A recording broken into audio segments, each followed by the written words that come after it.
प्यारे बच्चों, dear students, this is the time आपने अपने साल भर की या 2 साल की मेहनत करके जेई 2023 का एग्जाम दिया। अब उस एग्जाम के बाद क्या हुआ रिजल्ट, वो अब आपके सामने आ चुका है। जेई मेन की भी कंप्लीट डिटेल्स आ चुकी हैं और जेई एडवांस की भी डिटेल आ चुकी हैं। तो उसके उपरांत मुझे क्या करना है, हम लोग अपने अपनी जगह पर, आपका हर व्यक्ति का अपना डिसीजन है उसको क्या करना है, किस कॉलेज में जाना है, किस में एडमिशन मिल रहा है और किस में जाना है। मतलब जाने की इच्छा है, अब कई बार नहीं भी मिल पाएगा आपको अपनी मर्जी का। फिर मन में कई बार प्रश्न आता है कि मेरी इतनी रैंक नहीं है, क्या मैं ड्रॉप करूं, अगले साल शायद कुछ बेहतर हो जाए। तो इसके लिए आपको समझना पड़ेगा कि ड्रॉप कब करना चाहिए, क्यों करना चाहिए, कैसे करना चाहिए और किस बच्चे को ड्रॉप नहीं करना चाहिए। क्योंकि आपको स्वयं, कई बार क्या होता है, हम किसी दौड़ के पीछे भागते हैं, ऐसा कर लेंगे सोच के, हमारी मेहनत भी बड़ी होती है, 2 साल मेहनत हो गई या साल भर का ड्रॉप मैंने कर लिया, उसके बाद भी मेरी रिक्वायर्ड अगर आउटपुट मुझे नहीं मिली, उसका कारण ये नहीं कि आपकी मेहनत कम थी, मतलब होता है आपकी मेहनत का राह गलत था। अगर एड्रेस ही गलत होगा तो आप कितनी भी मेहनत करेंगे आप मंजिल तक नहीं पहुंच पाए। तो एड्रेस क्लियर होना बहुत जरूरी है, मंजिल का रास्ता पता होना बहुत जरूरी है, और सिर्फ मेहनत नहीं है, मेहनत विद दिमाग, मतलब स्मार्ट मेहनत। क्वेश्चन को आप कितना समझ लेते हैं। कुछ बच्चे समझते हैं कि हम बहुत मेहनत करके काम कर लेंगे। बहुत करके तो काम कभी नहीं होता है, स्मार्टली करके काम होता है। हाँ, मेहनत का कोई भी उपाय नहीं है। अगर आप में स्मार्टनेस कम है किसी बात को करने की, तो हो सकता है अगर आपकी स्मार्टनेस कम है तो आपको रिलेटिवली ज्यादा मेहनत करनी पड़ेगी। लेकिन अगर आप स्मार्टनेस की तरफ बिल्कुल ध्यान न दें, सिर्फ मेहनत की तरह ध्यान दें, आज से 20 साल पहले, 15 साल पहले शायद ये बातें सच होती थी, पर आज नहीं होती है।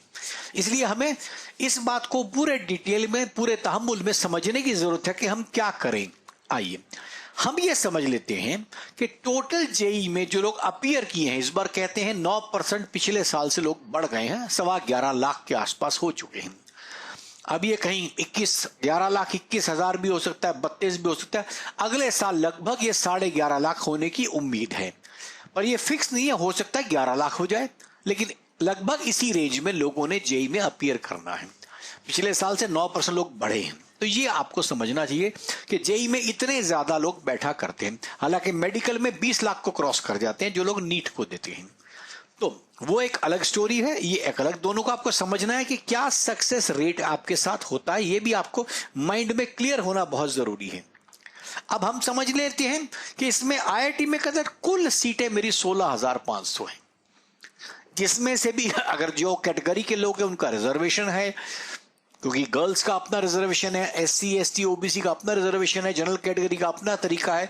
तो उस लिहाज से कुल मिला के सभी आईआईटीओ में कुल मिला के 16,500 सीटें हैं। कहीं पर 500 ज्यादा भी टोटल हो जाएंगी, सरकार कुछ और दे देगी, 500 ज्यादा 500 कम, इसी में रहेगा। ये जो फिगर्स हैं आपके सामने सब एक टेंटेटिव फिगर है। आप ये मत समझिए कि 16,572 है, मैंने 16,500 कह दिया, ये लगभग के अंदर है। तो टोटल सीटें मेरे पास 16,500 है। इसका मतलब सीधा सा ये हुआ, आप ये देख सकते हो कि 11.5 लाख का 10% होगा 1,12,000, और 1% होगा 11 लाख का भी 1 कर दिए, 1 लाख कर दिया, फिर 11,000 कर दिए, तो 11,000 मेरे पास टोटल। इसका मतलब 1% जो जेई दे रहे हैं उसका बेसिकली मेन में आने की, मतलब फाइनल जेई में पहुंचने का मतलब चांसेस हैं। इसका ये मैं मतलब कभी नहीं कह रहा हूं कि आपका रैंक उसके लिहाज से कम होता है, क्योंकि कई बार 11.5 लाख में, 11.25 लाख में आप ये मानकर चलिए आधे से ज्यादा लोग, 5-6 लाख लोग तो सिर्फ इसके लिए एग्जाम देते हैं हिंदुस्तान में, क्योंकि उन्होंने फिजिक्स केमिस्ट्री मैथ्स लिया है तो देना है। ऐसे बहुत से लोग हैं जो वाकई सीरियस नहीं है। हमारे यहाँ कुछ परंपरा ऐसी है कि चलो बेटा फिजिक्स केमिस्ट्री मैथ्स लिया है तो जेई देने में क्या हर्ज है। ये माता पिता की ये प्लानिंग होती है, बेटा देने में क्या हर्ज है, उससे रिजल्ट तो कुछ नहीं निकलता, सिर्फ गिनती पड़ जाती है, हाँ एनटीए की कमाई हो जाती है। तो 16,500 मेरे पास टोटल सीटें हैं। आगे देखिए, एनआईटी की सीटें लगभग 24,000 हैं। इसके बाद अगली सीटें हमारे पास होती है ट्रिपल आईटीज, हमारे खुल चुके लगभग 7,000 सीटें वो हैं। और जो गवर्नमेंट फंडेड टेक्निकल इंस्टीट्यूट्स हैं उनकी सीटें मेरे पास लगभग 7,000 हैं। आप इसको कुल देखेंगे तो लगभग 54,000 55,000 के आसपास टोटल मेरे पास ऐसी सीटें हैं जो जेईई के एग्जाम के बाद जाने का काम करते हैं। मतलब जेईई का पेपर इन 55,000 सीटों के लिए है। जेईई मेंस का पेपर, एडवांस का पेपर सिर्फ आईआईटी के लिए है, वो सिर्फ 16,500 के लिए है। लेकिन अगर ये पूरी सीटें भी आप गिन लेते हैं तो आपके पास लगभग 50,000 सीटें आई हैं। आपको फिर आप गिनती कर सकते हैं, आप सारे मैथ्स के बच्चे, 11 लाख का 10% हुआ 1 लाख, 10% उसका आधा 5%, तो 5% में आपकी टोटल सीटें हिंदुस्तान की आ जाती हैं। अब इनमें से अगर आप कैटेगरी की बात करेंगे तो आधी कैटेगरी जैसे वो आप समझ सकते हैं, लेकिन मैक्सिमम 5% से ऊपर लोगों का इसमें एडमिशन नहीं है। ये जरूर है कि कैटेगरी वाइज किसी को कम मार्क्स में मिलेगा, किसी को ज्यादा पर मिलेगा, लेकिन 5% से ज्यादा अपीयर्ड लोगों के लिए सीटें हैं ही नहीं। आप कुछ भी कर लें, हैं ही नहीं। लेकिन साथ में इससे डिसहार्टन होने की बात नहीं है। मैं आपको फिर वही कहूंगा कि कई बार 50% से ज्यादा लोग ऐसे हैं जिन्होंने पेपर दिया सिर्फ इसके लिए क्योंकि मैंने फिजिक्स केमिस्ट्री मैथ्स लिया। 50% तो ऐसे ही है। इसका मतलब 11.25 लाख में से लगभग 5.5-6 लाख बच्चा तो ऐसे ही होता है जिसने पेपर दिया ही नहीं होता। इनफैक्ट आप पेपर खाली छोड़ के आओगे ना, कुछ नहीं होगा, तो भी आपके 3-4 लाख, 4 लाख, 4.25 लाख रैंक आपकी फिर भी आ जाएगी। इसका मतलब 0 मार्क्स वाले की भी इतनी रैंक है। अब मैंने आपको बताया 50% लोग तो ऐसे जिन्होंने वैसे ही दे दिया, और 30% फर्दर ऐसे होते हैं जिन लोगों ने वाकई सीरियसली मेहनत नहीं करी हुई है। हाँ, देना थोड़ा पढ़ लिया, कभी जेईई का पेपर दे दिया, कभी खुद प्रैक्टिस कर ली, कभी ट्यूशन पे चले गए, मतलब उनके लिए भी सीरियस नहीं है। तो 80% बच्चे वाकई इसमें प्रिपरेशन को सिर्फ गिनती के लिए कर रहे हैं। तो 11 लाख का अगर आप 80% निकाल देंगे तो फिर वह 2-2.25 लाख बच्चा आपके पास है जिनसे आपको रियलिटी में कंपटीशन है। और ये 2.25 लाख बच्चा वही है जो जेईई एडवांस को क्लियर कर जाता है। आप देखिए, जो जेईई एडवांस को क्लियर करता है 2.5 लाख बच्चा, वही एक्चुअली है जो आगे किसी भी सीट में जाने के लिए काबिल होना भी चाहिए और है भी वही। तो मतलब इतना ही है कि आपके पास मैक्सिमम जो आपके पास सीटें हैं, आपका कंपटीशन 1:4 1:5 का रह जाता है, क्योंकि 2 लाख बच्चे ऐसे हैं जिनसे आपका कंपटीशन है, क्योंकि यही वो बच्चे हैं जिन्होंने कहीं सीटों के लिए मेहनत की है। कम करी, ज्यादा करी, कितनी मेहनत से करी, क्या स्मार्टनेस थी, वो सारे फीचर्स हम लोग फिर डिस्कस करते हैं। लेकिन इनफैक्ट यही लोग हमारे पास एक्चुअली बचते हैं। अब इसके बाद हमें अगली बात जो समझनी है कि देखिए, फिर जेईई एडवांस में 11.25 लाख में लगभग 20% के आसपास, जो मैंने आपसे कहा 2.5 लाख लोग जेईई एडवांस में क्वालिफाई कर जाते हैं। अब 2.5 लाख लोग एडवांस करते हैं, उसके बावजूद आप समझिए इतने क्वालिफिकेशन के बाद जो लोग रजिस्टर करते हैं जेईई में वो 2.5 लाख नहीं होते हैं। इसमें से भी 50-60 हजार लोग इसमें यहां पर विथड्रॉ कर जाते हैं, या उनको अब्रॉड चले गए हैं, कोई और कॉलेज नजर आ गया, या यहां के बाद कोई और लाइन उन्होंने चुन ली। इसका मतलब वो लोग भी जेईई के लिए उतने सीरियस नहीं है। ये बात कहने का मतलब सिर्फ इतना है कि आपको इस बात के लिए एनकरेज करना, गिनती पर मत जाइए, कंपटीशन से मत घबराइए। कंपटीशन गिनती की वजह से आपको नजर आ रहा है, असल में उतना आपका प्रतियोगिता नहीं है। मेन प्रतियोगी जो लोग आपके साथ भाग रहे हैं, देखिए हिंदुस्तान में एक रेस होती है। अब इस रेस में कितने लोग भागेंगे? भारत की जनसंख्या को तो नहीं जोड़ सकते ना कि 130 करोड़ का देश है तो मेरा कंपटीशन 130 करोड़ से। अरे जितने लोग उस रेस में भागेंगे उन्हीं से मतलब है मेरा। तो जितने लोग रेस में भागने वाले हैं वो आपके पास लगभग कितने आते हैं? आप देखिए, वो एडवांस में रजिस्टर ही 1,90,000 लोगों ने किया इस साल, और ये लगभग हर साल की वही कहानी है। कमोवेश 1000 ज्यादा 1000 कम, 2000 ज्यादा 2000 कम। तो 1,90,000 अभी ऐसे लोग हैं जिन्होंने इसमें रजिस्टर किया। इनमें से भी 1,90,000 जिन्होंने रजिस्टर किया ये सीरियस नहीं है, मैं आपको फिर बता दूं। और इसकी पहचान ये है कि जैसे इसके बाद आपके पास कंडीशन आती है कि इन्होंने अप्लाई किया, अपीयर किया, अब 10,000 तो उसके बाद अपीयर्स में छट गए।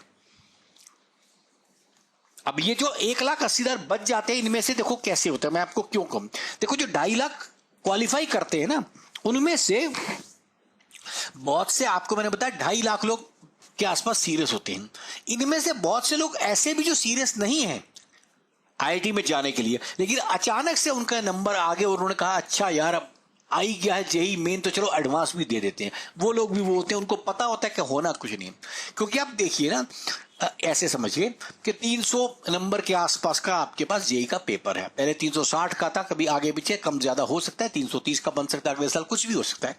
तो लेकिन रफली 300 नंबर का पेपर है और इसमें जो आपको क्वालिफाई करना होता है एंटर करने के लिए वो लगभग 100 number for the general category है, मतलब रफली 33%।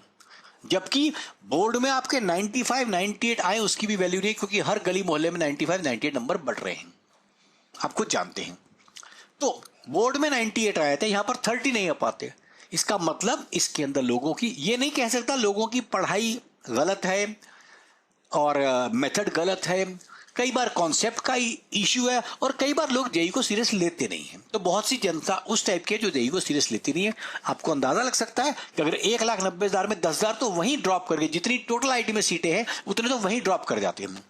अब इसके बाद क्या होता है, आईआईटी जो एडमिशन है, जिसको मेन आईआईटी एडमिशन है, 100 नंबर में मैंने आपको बताया आप जेई को क्वालिफाई कर लेते हैं और 180 प्लस होने के बाद अगर आपका जेई में है तो आप समझिए आप कंफर्टेबल स्कोर पे आपको एडवांस में आप क्वालिफाई कर जाओगे। अब ये अगेन प्रोबेबिलिटी है कि आपने जितनी मेहनत यहां करी है वही आपका आउटपुट हो। कभी किसी का दिन खराब हो सकता है क्योंकि एडवांस का एक ही पेपर है, मेंस में आपको कम से कम 2 अटेम्प्ट मिले थे। तो एडवांस में कई बार क्या कि उस दिन कोई तबीयत खराब हो गई या कभी ब्लैकआउट हो जाता है, कभी कुछ और रीजन पड़ जाता है जिस वजह से आप नहीं कर पाए। लेकिन प्रोबेबिलिटी ये कहती है, प्रायिकता ये कहती है कि आपके पास 180 प्लस अगर नंबर है आप आईआईटी में एडमिशन के लायक बन सकते हैं। आगे देखें, अब एडवांस एग्जाम में क्वालिफाई करने के लिए आपको कुल 100 नंबर चाहिए थे और कहा आपके पास जेई मेंस में, मतलब 100 पर आप मेंस क्वालिफाई करके एडवांस दे तो पाओगे, लेकिन 180 से ऊपर है तो आप रीजनेबल कंफर्टेबली स्टोर्ड है। और अगर आप ध्यान दें 100 नंबर से ऊपर जो क्वालिफाइड है वो निकले बच्चे 2.5 लाख और आपकी सीटें कितने 1,80,000। अब आप दीजिए 100 से 180 नंबर के बीच में जो बच्चे हैं वो बेसिकली जेई मेंस के बेसिस के ऊपर किसी एनआईटी और जीएफआईटी या ट्रिपल आईटी में ही जाने वाले हैं मैक्सिमम। हाँ, कुछ लोग ऐसे होंगे जिनका, जिस तरह मैंने आपसे कहा कभी एडवांस में कोई पर्टिकुलर बच्चे का दिल खराब हो, नंबर कम आ गए, ऐसी मेन में भी तो हो सकता है। कोई बच्चा वाकई 100 नंबर उस दिन ले आया, 105 ले आया और असल में उसके नंबर ज्यादा आने चाहिए थे क्योंकि उस दिन उसका दिमाग नहीं चला। नॉर्मली हम कहते हैं इट्स अ डे, वो दिन खराब हो गया। अब इसके बाद अब सवाल यह है, अगर आपको अपने रिक्वायर्ड आईआईटी मिल गई है, मिल रही है ब्रांच को लेकर के, जो आपके पास ब्रांच के बारे में आपकी अपनी जानकारी है उसको सोच सकते हैं। नहीं हो तो आप लोगों से पूछिए, थोड़ा बहुत जानकारी हासिल कीजिए आप क्या करना चाहते हैं। क्योंकि बच्चों ये जिंदगी का डिसीजन है, इसको हवा में मत लीजिएगा कि जो आपकी इच्छा हो वही कीजिए और आप कन्विंस होकर कीजिए। देखिए जो काम एक नॉर्मल आदमी की साइकी बताता हूं, जो आदमी अपना कोई भी काम चाहे वो गलत करता है लेकिन वो गलत के लिए अपने आप को जस्टिफिकेशन नहीं दे पाता तो वो उसको इतनी महारत से नहीं कर पाएगा। तो आप जो भी ब्रांच ले रहे हो, जो कुछ भी, आपको स्वयं जस्टिफाइड होना चाहिए। मैं ये नहीं कह रहा कि आप किसी से सलाह न ले, लेकिन उसकी सलाह से, उसके आंसर से आप खुद जस्टिफाइड हो ये जरूर देखिएगा। अब नहीं आया तो क्या करूं, तो सवाल आता है शुड आई ड्रॉप। ये जो 11 लाख बच्चों ने पेपर है उसमें कम से कम 3-4 लाख तो मिनिमम ड्रॉप है, नीट में तो बहुत ज्यादा ड्रॉप होते हैं। इसके लिए मैं ड्रॉप करूं नहीं करूं, उसके लिए आपको समझना पड़ेगा। क्या समझना, विस्तार से मैं एक वीडियो इसके अलग से दूंगा, लेकिन फिलहाल के लिए पहली बात कि मैं अभी कहां स्टैंड करता हूं। सारे मार्क्स आपको मिल गए, जेई मेंस के मिल गए, एडवांस के मिल गए। जिनका मेन नहीं हुआ लेकिन वो भी ड्रॉप करना चाहते वो भी इस बात को समझिए कि मैं कहां पर हूं, where do I stand now. अपने आप को जज करें, जज करके आपको स्टडी ये करना है कि मेरे कौन से मार्क्स, मतलब किस टॉपिक में मेरे मार्क्स नहीं है, कहां सब्जेक्ट मेरा गड़बड़ हो गया, वो सब आपने सोचना। उसके बाद अगली चीज आपने सोचना है कि मेरी कितनी इंप्रूवमेंट पॉसिबल है। देखो थ्योरेटिकली आपके नंबर 0 आए हैं, आप 300 अगले साल जेई एडवांस में ला सकते हो, जेई मेंस में ला सकते हो, सॉरी जेई मेंस में 300 ला सकते हो थ्योरेटिकली। लेकिन एक प्रैक्टिकलिटी की बात है, अभी आप कहाँ पहुंचे हो। एक बच्चा जो अपने घर से बाहर तक चला नहीं है, उसको आप ओलंपिक की रेस में डाल दोगे, वो नहीं चल पाएगा। ये हो सकता है ट्रेनिंग करके वो 2 साल में वो सीख ले, लेकिन जरूरी नहीं है। तो आपको प्रोबेबिलिटी सोचनी है। हाँ, आपका अपना पैशन है और आप पक्के आपके पास कारण है कि इस बार मेरे मार्क्स कम क्यों नहीं आए, आपके पास उनका आंसर होना चाहिए। देखिए, माई मार्क्स वर लेस, इसको लेकर के अगर आपने ये कंडीशनली मैं ड्रॉप कर लूं तो गलत है, आपके लिए घातक है। Why were my marks less, why, क्या मेरे साथ हो गया वो महत्वपूर्ण उतना नहीं है जितना जब आप इस बात को समझ लें कि मेरे में क्या कमी रह गई, तो उस कमी के लिए आप काम कर सकते हैं, तो आपके पास इंप्रूवमेंट पॉसिबल है। ये पहली जरूरत है कि आप समझिए वाई, मतलब कहां मेरे में कमी रहेगी, उसको आप ड्रॉप से पहले फैसला करें। यह कमी है, उसको आउटकम आपने पूरा करना है। और अब कई बार क्या होता है, आपको कोई B grade C grade college मिल रहा है और ड्रॉप करके आपके पास उम्मीद है आगे जाने की, अभी भी लेकिन प्रोबेबिलिटी है, लेकिन 1 साल आप जिंदगी में ड्रॉप करेंगे तो कहां पहुंचेंगे, आपकी एज क्या, कहां पहुंचेंगे, और ड्रॉप करके कहां पहुंचेंगे, इन दोनों के बीच में आपको कैटेगोरिकली सारी कैलकुलेशन बिल्कुल ठीक और प्रैक्टिकल से करनी है। कोई चीज उसमें मत कीजिए कि भावनाओं में बहके। भावना अगर आपकी आगे बढ़ने की, उसमें बुराई कुछ नहीं है, भावनाएं बहुत अच्छी बात है, लेकिन आपको करना क्या, ये आपको प्रैक्टिकलिटी में सोचना पड़ेगा। चलिए, ओके डियर, इसके अब बात अगले वीडियो में चर्चा करेंगे। ड्रॉप के लिए हमें नीट में क्या देखना चाहिए वगैरह वगैरह, पर फिलहाल के लिए इतना ही। Thank you and best of luck.